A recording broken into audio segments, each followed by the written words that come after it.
안녕하십니까. 전국에 계신 재림성도 여러분, 2018년 올해도 이제 마무리를 향하여 가고 있습니다. 연말 기도주일을 맞이하여 함께 하나님의 말씀을 살피고 우리의 삶을 돌아보고 우리의 삶을 주님 앞에 새롭게 하는 대속죄일의 경험이 바로 이번 주간이 되기를 바랍니다. 이번 한 주간 저는 우리에겐 다소 생소한 주제인 세속성자라는 제목으로 함께 이야기를 나누겠습니다.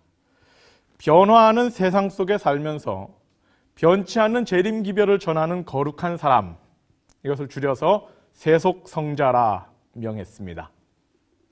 한 주 동안 6번의 설교를 통하여 이 세상의 모습이 어떠하며 그 세상의 모습 속에서 우리 재림성도는 어떤 삶을 살아가야 할지를 함께 생각해 보고자 합니다. 먼저 우리 성경절을 하나 읽도록 하겠습니다. 디모데후서 3장 1절로 5절입니다. 조금 긴 성경절을 제가 한번 다 읽어드리겠습니다. 너는 이것을 알라.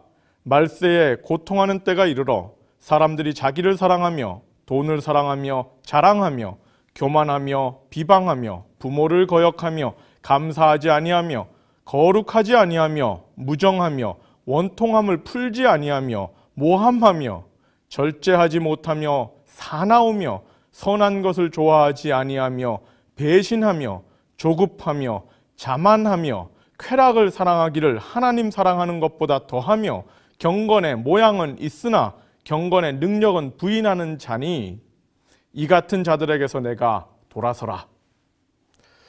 사도 바울은 디모데에게 쓴 편지서에서 마지막 때에 고통하는 때에 어떤 일들이 일어날 것인지를 각종 단어들을 동원해서 다 설명하면서 마지막으로 부탁하는 한마디는 이 같은 자들에게서 네가 돌아서라. 같은 방향을 가지 말라. 함께 걷지 말라. 함께 하지 말라. 돌아서라 라고 호소하고 있습니다. 지금 우리가 사는 이 세상의 모습을 우리가 살펴보면서 어떻게 하면 우리도 이 세상의 조류에 휩쓸리지 않고 돌아설 수 있을 것인가? 어떻게 하면 우리가 재림성도로서 새로운 생각을 가지고 새로운 방향으로 새로운 삶을 살 것인가? 이번 한 주간 함께 고민하게 되기를 바랍니다. 또 한 성경절을 읽겠습니다. 베드로 후서 3장 10절부터 12절입니다. 그러나 주의 날이 도적같이 오리니 너희가 어떠한 사람이 되어야 마땅하냐? 거룩한 행실과 경건함으로 하나님의 날이 임하기를 바라보고 간절히 사모하라. 어떠한 사람이 되어야 마땅하냐? 오늘 이 시간 우리가 과연 어떤 사람 되는 것이 마땅한지를 함께 생각해 보게 되기를 바랍니다. 그리하여 로마서 12장 2절 너희는 이 세대를 본받지 말고 오직 마음을 새롭게 함으로 변화를 받아 하나님의 선하시고 기뻐하시고 온전하신 뜻이 무엇인지 분별하도록 하라. 어쩌면 말세를 살아가는 마지막 때를 살아가는 주님 오시는 때가 가까운 이 시절을 살아가는 재림 성도들에게 필요한 것은 올바로 분별하고 자신을 변화시키고 이 세대를 본받는 것이 아니라 이 세대에 새로운 올바른 모본이 되는 사람들이 이 시대 재림 성도들의 삶이 되어야 할 것입니다. 그런 의미에서 우리가 오늘 첫 번째 시간으로 욕망 세상 속에 사는 거룩한 사람이라는 주제로 함께 이야기를 나누고자 합니다. 욕망 세상, 욕심 세상, 돈에 대한 이야기를 나누고자 합니다. 어떤 사람들은 이렇게 얘기합니다. 세상 사람들이 다양한 모습으로 살아갑니다. 여기 그림에 보이는 것처럼 여러 가지 각종 모습을 살아가는데 이런 사람들의 모습을 두 가지로 정리를 한다면 이렇게 된다고 합니다. 바로 죽지 못해 사는 사람과 안 죽으니까 사는 사람으로 구분이 된다고 합니다. 죽지 못해 사는 사람, 상당히 비참한 삶이 분명합니다. 우리 중 어떤 사람들은 이런 느낌을 가지고 살지 모릅니다. 그런 분들에게도 주님의 은혜가 임하셔서 새로운 생각이 있기를 바랍니다. 또한 그리고 일부 힘든 사람들은 내가 죽지 못해 산다라고 말하는데 그 나머지 거의 대부분의 사람들은 사실 안 죽으니까 사는 사람들입니다. 우리가 왜 사는지, 무엇을 위하여 사는지, 어떻게 살아야 되는지 분명한 의식을 가지고 하루하루 자기의 삶을 점검하면서 바르게 살고 노력하며 살고 의식을 가지고 살기보다는 그냥 살아보니 사라지는 인생을 살며 안 죽으니까 사는 인생을 사는지 모릅니다. 그러나 그렇게 우리가 산다 할지라도 결국 모든 사람들은 다들 행복하기 위하여 삽니다. 소크라테스는 행복이 삶의 궁극적인 목적이다 이렇게 표현을 했는데 그가 말한 행복은 요즘 우리가 말하는 행복과는 조금 다를 수 있습니다. 그러나 어쨌건 모든 사람들은 행복하기 위하여 산다 합니다. 아마 여러분도 그러실 것입니다. 뭐 그런 의미에서 우리 옆 사람들에게, 주변에 있는 옆 사람들에게 한마디 인사말 좀 해볼까요? 연말기도 주일이 됐는데 행복하세요 라고 인사해 보세요. 행복하십시오. 행복하십시오. 우리는 이렇게 행복하세요 라는 인사들을 좋아하면서 우리의 삶이 어떻게 하면 행복해질까를 고민하며 살아갑니다. 그런데요, 이 시대를 사는 사람들, 과연 어떻게 사는 것이 행복하게 사는 것일까요? 과연 무엇이 우리를 행복하게 해줄까요?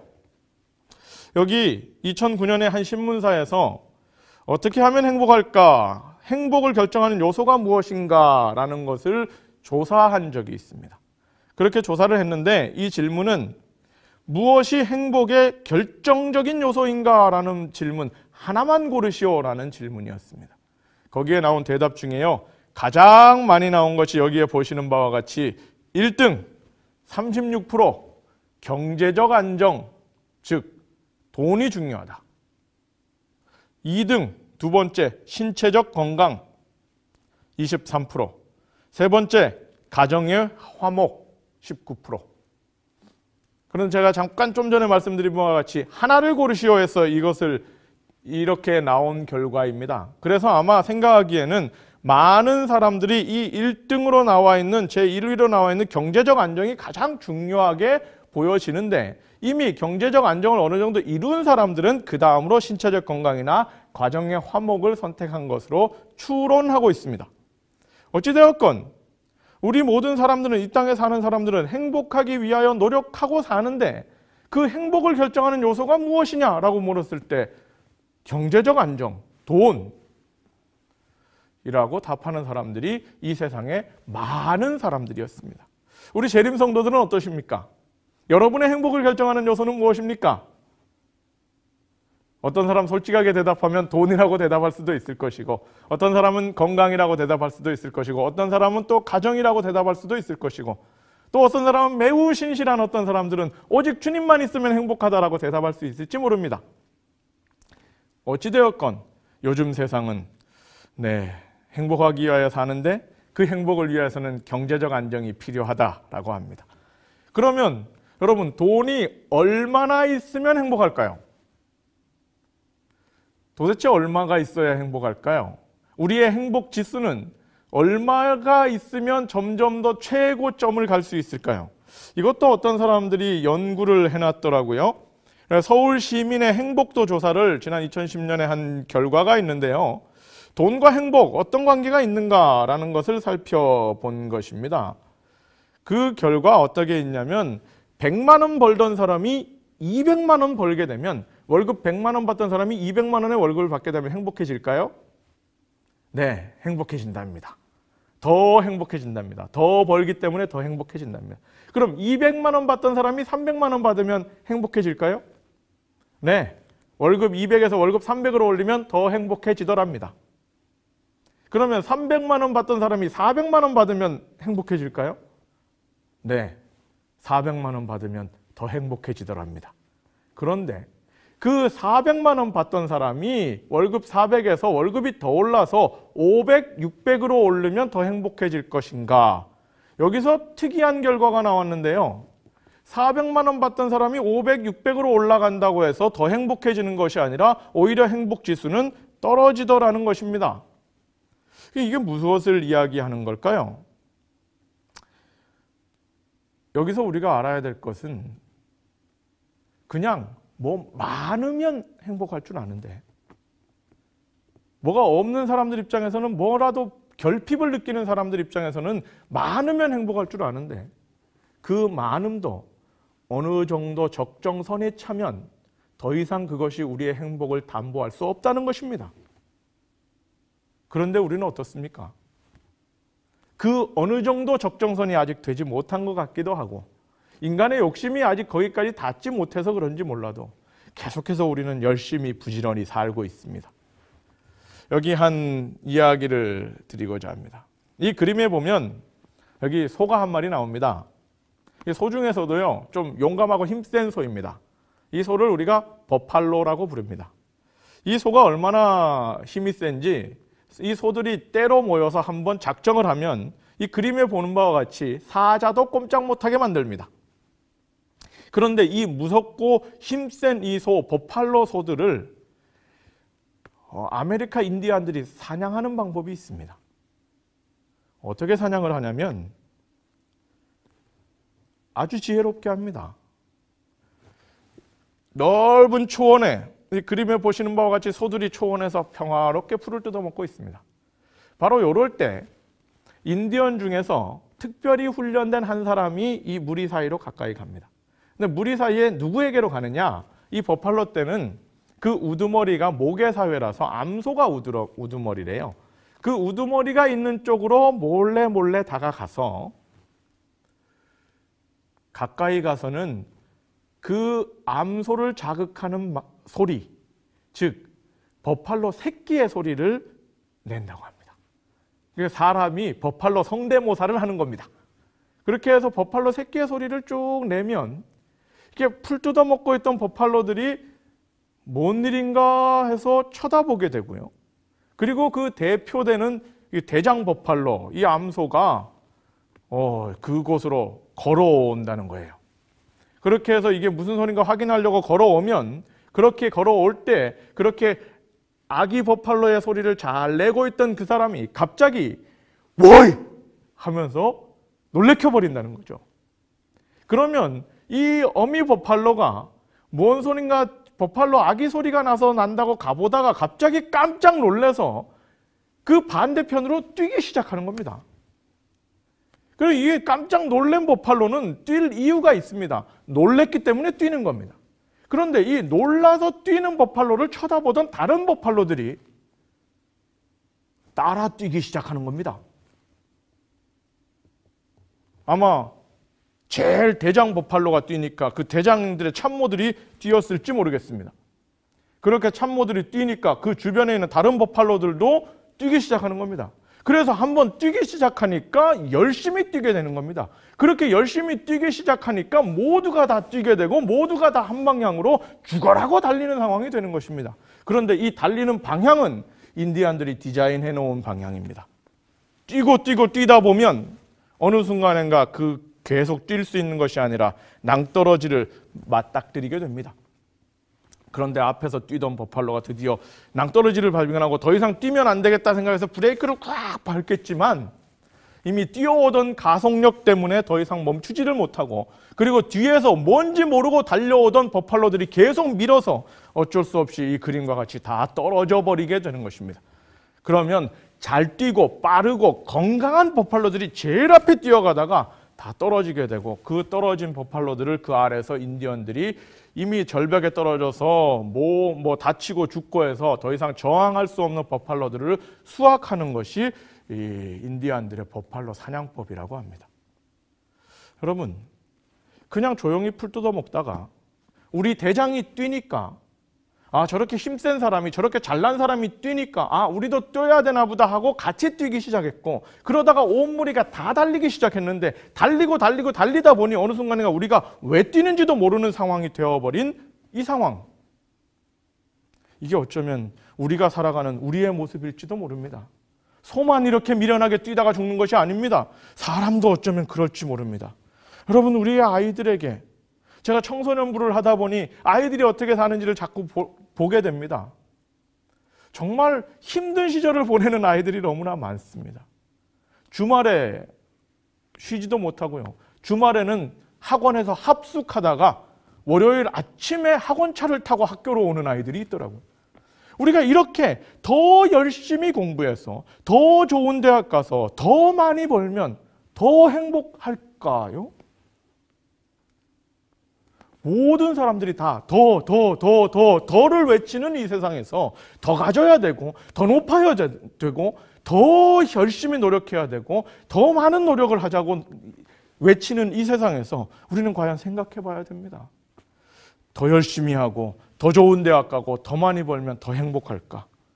어쩌면 우리의 삶을 한 장의 그림으로 표현한다면 어쩌면 이 그림처럼 그저 더를 쫓아가다가 그냥 그렇게 어디로 가는지도 모르고 달려가다가 어느 순간에 그냥 그렇게 무덤에 고꾸라져 버리는 것이 우리의 삶일지도 모릅니다. 여러분, 그런데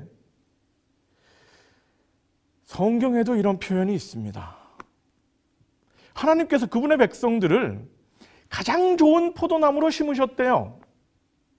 이 세상의 돌짝밭을 치우고 포도원의 돌을 제하고 극산품 포도로 하나님의 백성들을 심으셨대요. 정말 좋은 포도 열매 맺으라고, 왜냐하면 좋은 열매 맺고 좋은 삶을 살으라고 하나님께서 이 땅에 하나님의 백성들을 심으셨는데, 그 심기워진 그 자들이, 그 사람들이 극상품 포도를 맺는 것이 아니라 그 열매로 들포도, 떫고 맛없는 들포도를 맺었다. 이것이 이사야 5장에서 우리에게 이야기하는 것입니다.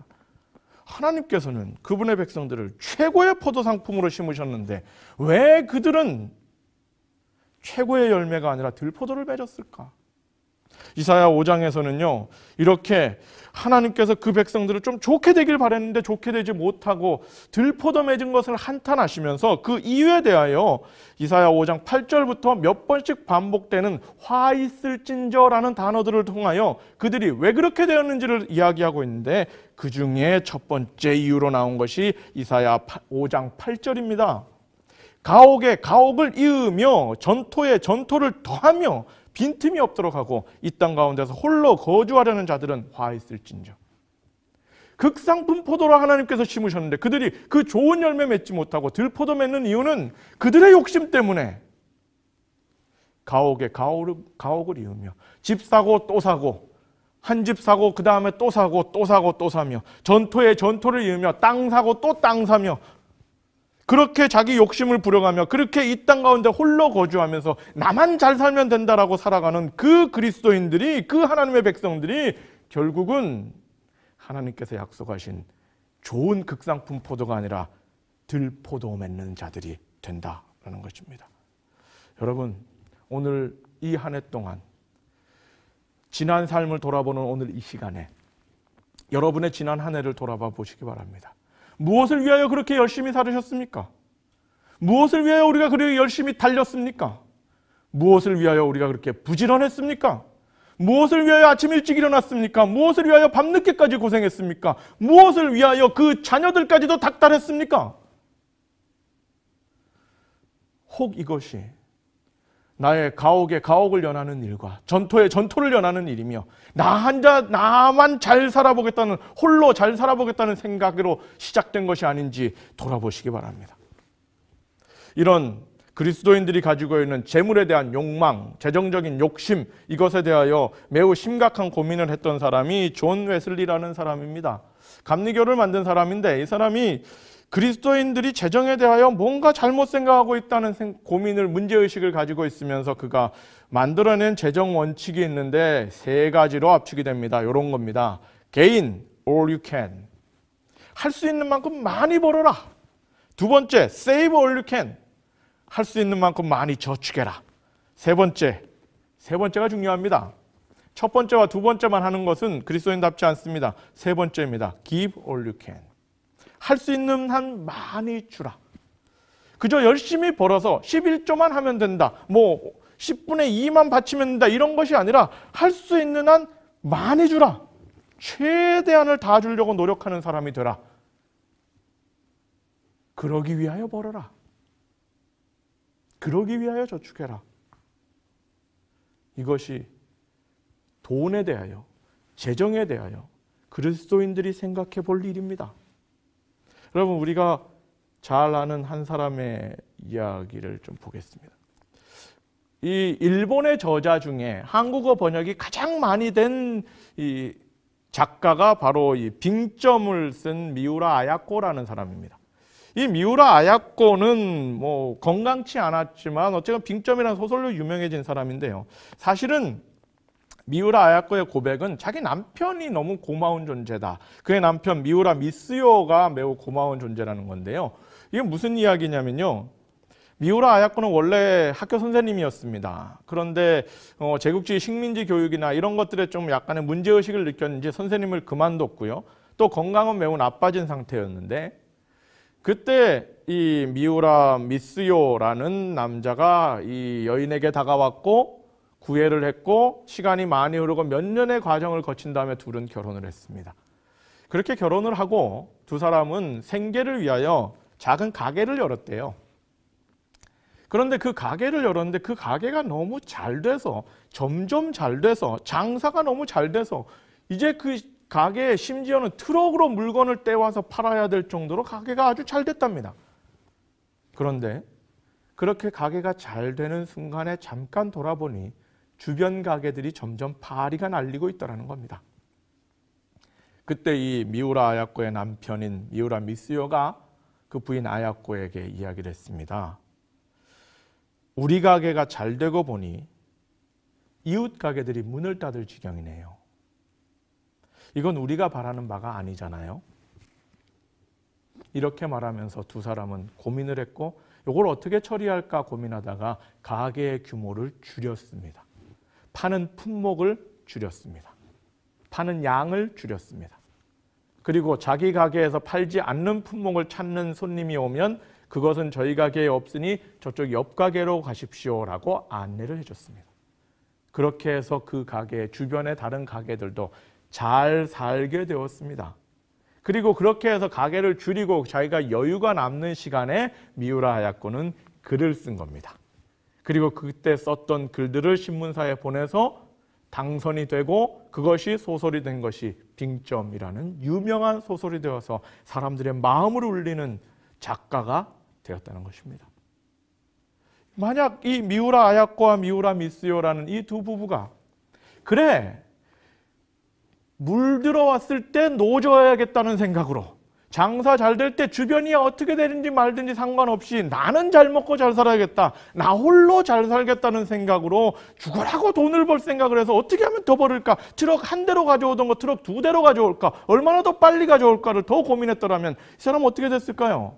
어느 정도의 돈은 벌었을지 모르지만 그가 꿈꾸던 작가의 삶을 살지는 못했을 것입니다. 그래서 이후에 그들의 삶을 돌아보면서 이 사람이 던진 이야기는 이겁니다. 적게 벌었더니 이웃을 얻었다라는 것입니다. 우리가 하나님 앞에 이 세상을 살아가면서 우리도 어떤 면에서 돈이 필요하고 어떤 면에서 우리도 열심히 살아야 되고 열심히 챙겨야 되는데 언제까지 더 해야 되는 것입니까? 얼마나 더 해야 만족하시겠습니까? 지금 주어진 것에 만족하며 주변을 돌아보시는 분들이 되시길 바랍니다. 우리가 잘 아는 교육체계, 사람의 삶의 목표, 인생의 목표에 대하여 이렇게 표현했습니다. 인생의 참된 목표는 자기가 얻을 수 있는 가장 큰 이익을 얻는 것이 아니다. 세상을 살면서 자기가 맡은 일을 통해 창조주께 영광을 돌리고 자기보다 약하고 무지한 사람들을 돕는 데 있다. 인생의 목표는 이 세상 사람들이 살아가는 인생의 목표는 하여간 더 벌고 하여간 더 많이 챙기고 그래서 우리가 주기도문으로 기도할 때는 일용할 양식을 구하는데 사실 우리의 삶에서는 일용할 양식이 아니라 내 평생 먹을 양식에 내 자식의 내 후대까지 평생을 먹을 양식을 구하는 모습으로 우리가 살지 모릅니다. 세계적으로 제일 부자인 그 마이크로 컴퓨터 회사 했던 그 사람 있잖아요. 그 사람에게 어떤 사람이 물었죠. 당신 재산 그렇게 많은데 얼마나 더 벌어야겠습니까? 물었을 때 그 사람이 이런 대답했답니다. 조금만 더라고 대답했답니다. 그 조금만 더가 그 사람에게 어떤 가치가 있을지 모르지만 있는 사람도 계속해서 조금만 더를 외치며 어떻게 해서든 더 모으려고 하는 세상 속에서 재림성도는 이 세속 성자로 살아가야 될 재림성도는 자기가 얻을 수 있는 가장 큰 이득을 얻기 위하여 노력하는 것이 아니라 자기가 맡은 일을 통하여 창조주께 영광을 돌리고 자기보다 약하고 부족한 사람들을 돕기 위하여 노력하는 하나님의 사람들 되시기를 간절히 바랍니다. 그것이 오늘 우리의 삶을 돌아보는 방법입니다. 우리가 지난 한 해 동안 무엇을 위하여 살았는지를 돌아보시고 바로 우리 주님께서 우리에게 이야기하신 것처럼 너희는 이 세대를 본받지 말고 변화를 받아 분별하는 눈을 가지라라고 호소하신 이 로마서 12장 2절의 호소가 오늘 여러분의 마음에 있어서 우리의 삶이 어떤 목표를 가지고 살아가는지를 좀 생각해 보시길 바랍니다. 그것을 위하여 우리에게 던지는 이 재정과 관련해서, 욕망과 관련해서, 돈과 관련해서 우리에게 던지는 예수님의 메시지는 분명합니다. 요한복음 2장, 마가복음 11장에 보면 예수님께서 분노해서 성전을 정결하신 장면이 나옵니다. 우리가 이 배경을 잘 알다시피 하나님의 백성들이 하나님을 섬겨야 되는 성전에서 하나님 섬기기보다는 그들의 재정적인 이익을 위하여 장사하는 판을 벌렸습니다. 돈을 바꾸기도 하고 소를 팔기도 하고 양을 팔기도 하고 비둘기를 팔기도 하고 밀가루를 팔기도 하고 많은 것들을 주고받고 하면서 거래하면서 주님의 성전을 기도하는 집이 아니라 장사판으로 만들었을 때 예수님은 화가 나셨습니다. 그래서 좀 급진적인 행동을 해가면서 이 문제를 해결하려고 노력했습니다. 그런데 여기서 우리가 하나 기억해야 될 것, 확인해야 될 것은요, 이 이스라엘 백성들이 성전 안에서 장사를 했는데 그 성전 안 어디에서 장사했느냐를 좀 살펴볼 필요가 있습니다. 당시에 예수님 당시의 성전의 모습을 이렇게 그림으로 복원해 놓은 것이 이런 그림입니다. 성전이 있고요, 뜰이 있고 저 성전 뒤쪽에는 안토니오 요새라는 것이 있습니다. 이것을 좀 더 알아보기 쉽게 조감도, 그림으로 표현을 하면 이런 그림이 됩니다. 이 그림에서 보시다시피 이런 성전을 가지고 있는데 여기에는 뜰이 세 곳이 있습니다. 성경의 표현이나 어떤 데 보면 성전 뜰에서 그들이 거래를 한 것으로 나오는데요. 과연 여기에 나오는 뜰, 이스라엘의 뜰이라는 것이 나오고요. 그 다음 뜰이 여인의 뜰이라는 것이 나오고 그 다음 뜰이 이방인의 뜰이라는 이 세 가지 뜰이 나옵니다. 이 세 뜰, 세 마당 중에 어디에서 이들은 장사를 했을까요? 우리가 여러 가지 문헌들을 종합해 보면 그들이 장사를 했던 뜰은 넓고 넓은 이방인의 뜰에서 장사를 한 것입니다. 여러분, 이 성전을 지을 때, 예수님 당시의 성전은 헤롯 성전이었죠. 이 성전을 지을 때 예루살렘의 뜰, 이스라엘의 뜰, 뭐 하라는 것입니까? 이스라엘 백성들 중에 제사장과 남자들 들어와서 예배드리라는 곳이 이스라엘의 뜰이었습니다. 여인의 뜰, 무엇입니까? 이스라엘 백성 중에 여인들이 들어와서 예배드릴 수 있는 곳을 여인의 뜰이라고 했습니다. 그리고 이방인의 뜰은 무슨 목적으로 지은 거겠습니까? 이방인들도 와서 기도하며 이방인들도 와서 하나님께 예배드리라고 지어놓은 공간이 이방인의 뜰인 것입니다. 그런데 이 이방인들도 예배하고 이방인들도 기도하라고 이방인들도 찬양하라고 만들어 놓은 이 뜰에서 하나님의 백성들이 무엇을 한 것입니까? 자기들의 제사를 편하게 하기 위하여, 자기들의 예배를 편하게 하기 위하여 이 이방인의 뜰을 유린한 것입니다. 이방인의 뜰의 기능을 없애버린 것입니다. 이방인의 뜰을 장사하는 자리로 만들어버린 것입니다. 그래서 예수님 화가 나셨던 겁니다. 자기들의 예배를 위하여, 자기들의 신앙을 위하여, 자기들의 경제적인 이득을 위하여, 자기들의 거래를 위하여, 자기들의 편안함을 위하여, 자기들의 유익을 위하여 이방인의 뜰을 없애버린 것입니다. 이것이 주님 보시기에 너무나 놀라운 일이고 화가 날 일이었던 것입니다. 그래서 마가복음 11장 17절에는 이야기하기를 기록된 바 내 집은 만민의 기도하는 집이라. 그런데 너희가 강도의 속을 만들었다라고 이야기한 것입니다. 내 집은 이스라엘 남자들만의 기도하는 집이다라고 했으면 이스라엘의 뜰만 잘 유지됐으면 되는 거였을 것입니다. 내 집은 이스라엘 백성들만의 기도하는 집이다라고 했더라면 이스라엘 여인의 뜰까지만 잘 보존되면 그걸로 오케이였을 것입니다. 그런데 하나님께서 말씀하시는 것은, 이사야의 구절을 인용해서 말씀하시는 것은 내 집은 만민이 기도하는 집이다. 이방인도 기도하는 집이다. 그런데 너희들의 돈벌이를 위하여, 너희들의 재정적 욕망을 위하여, 너희들의 재물을 위하여 이방인의 뜰을 없애버렸다. 이것은 정말 화가 나는 일이다. 예수님의 행동으로 보여주신 분노였습니다.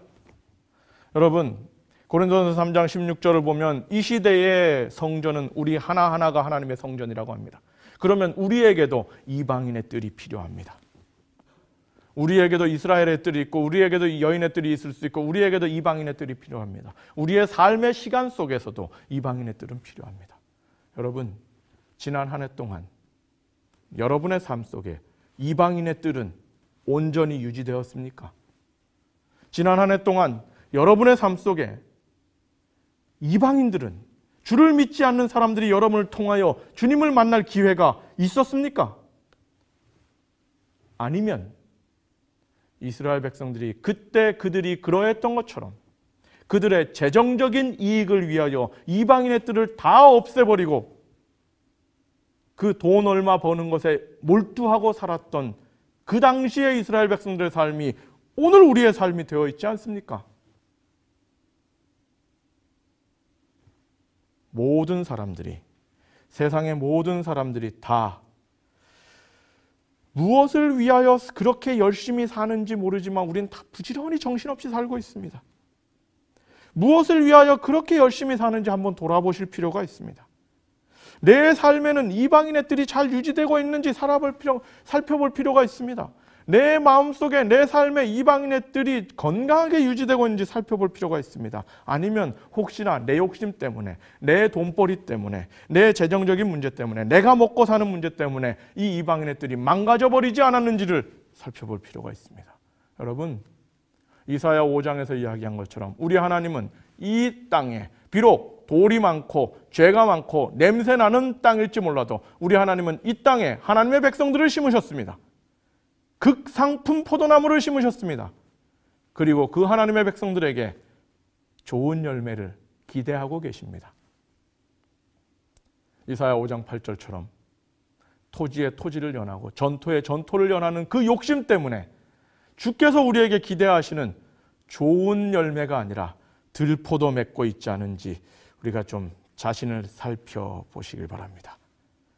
세상 모든 사람들이 돈이라는 욕망에 몰두하며 살아가는 이 세상 속에서, 그러나 우리는 재림 성도로서 이런 세상에 함몰되기보다는, 이런 세상에 왜 뛰는지도 모르면서 같이 그렇게 죽어라고 뛰는 일에 몰두하기보다는 우리는 재림 성도로 하늘에 소망을 둔 자들이라는 생각을 다시 한번 생각하는 이번 한 주가 되기를 간절히 바랍니다. 그래서 우리는 이 땅이 아니라 하늘에 소망을 둔 자들입니다. 그래서 우리는 우리의 삶에서 나의 먹고 사는 문제보다 더, 내 재정적인 욕망보다 더 내가 재림 성도로서 사명을 가진 자들로서 내 삶의 이방인의 뜰을 확실히 가지고 있는 하나님의 사람들, 그런 사람들 되시길 간절히 바랍니다. 오늘 우리가 첫 시간에 살펴본 이 욕망 세상 속에 살아가는 재림 성도들, 여러분들도 비록 이 돈에 대한 욕망이 가득한 세상 속에 살아가지만 이 세상 속에서 그래도 거룩한 자들로 살아가는 세속 성자가 되시기를 간절히 바랍니다. 그리하여 우리가 가야 될 그 하늘나라에 분명한 소망을 두고 살아가는 진정한 재림 성도 되시길 바라며 오늘 첫날 말씀을 마치겠습니다.